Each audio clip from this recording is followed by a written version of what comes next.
April 8. దేవుని వాక్యము సజీవమై బలము గలదై రెండంచులు గల ఎటువంటి ఖడ్గము కంటెను వాడిగా ఉండి. హెబ్రీలకు రాసిన పత్రిక 4వ అధ్యాయము 12వ వచనం. ఓ క్రైస్తవ విశ్వవిద్యాలయ విద్యార్థి, ఓ స్వేచ్ఛావాద ఆధ్యాత్మిక విద్యాసంస్థకు చెందిన విద్యార్థికి సాక్ష్యమిస్తూ మాట్లాడుతున్నాడు. ఆ క్రైస్తవుడు వేదవాక్యాన్ని పేర్కొన్నప్పుడు దానికి ఆ స్వేచ్ఛావాద విద్యార్థి ఇలా అన్నాడు: నేను బైబిల్ని నమ్మను.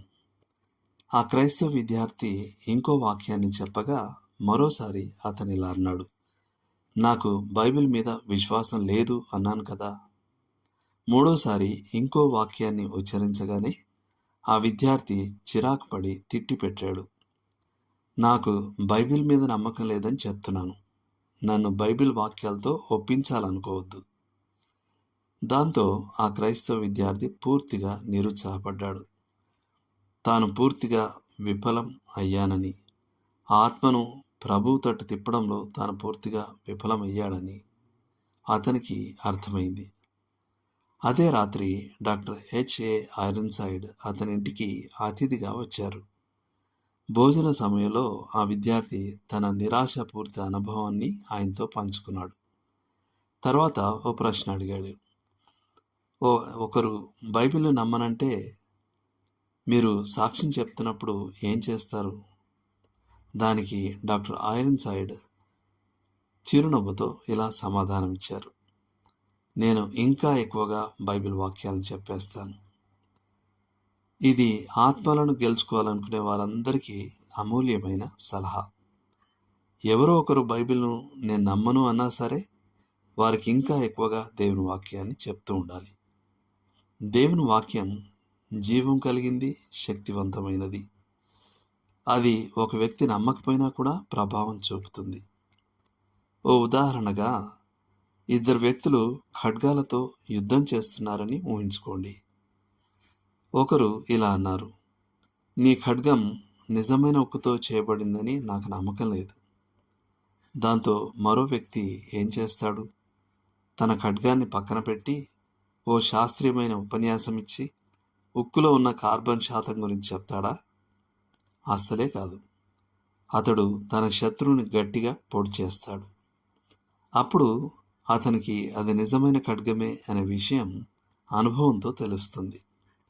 బైబిల్ విషయంలో కూడా అదే వర్తిస్తుంది. దేవుని వాక్యం అనేది ఆత్మ యొక్క ఖడ్గం.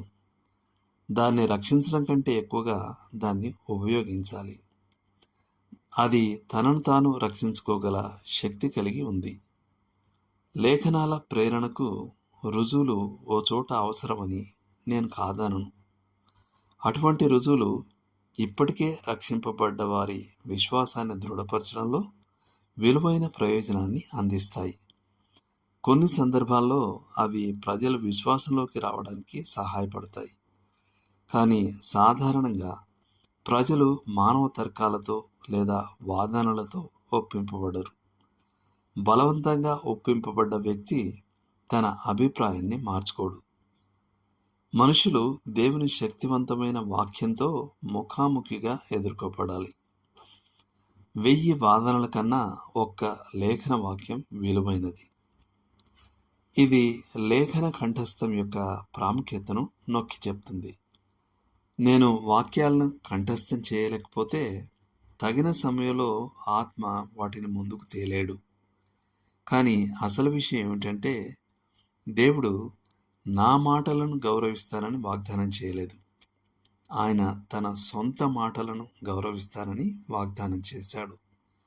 కాబట్టి నశించిపోతున్న వారితో వ్యవహరించేటప్పుడు నేను ఆత్మ ఖడ్గాన్ని విరివిగా ఉపయోగించాలి. మరియు అది కృప యొక్క అద్భుతం ద్వారా వారిలో పాపపు ఒప్పుకోలును మరియు మార్పును తీసుకురావడాన్ని గమనించాలి. దేవుడు మిమ్మల్ని దీవించును గాక. ఆమేన్.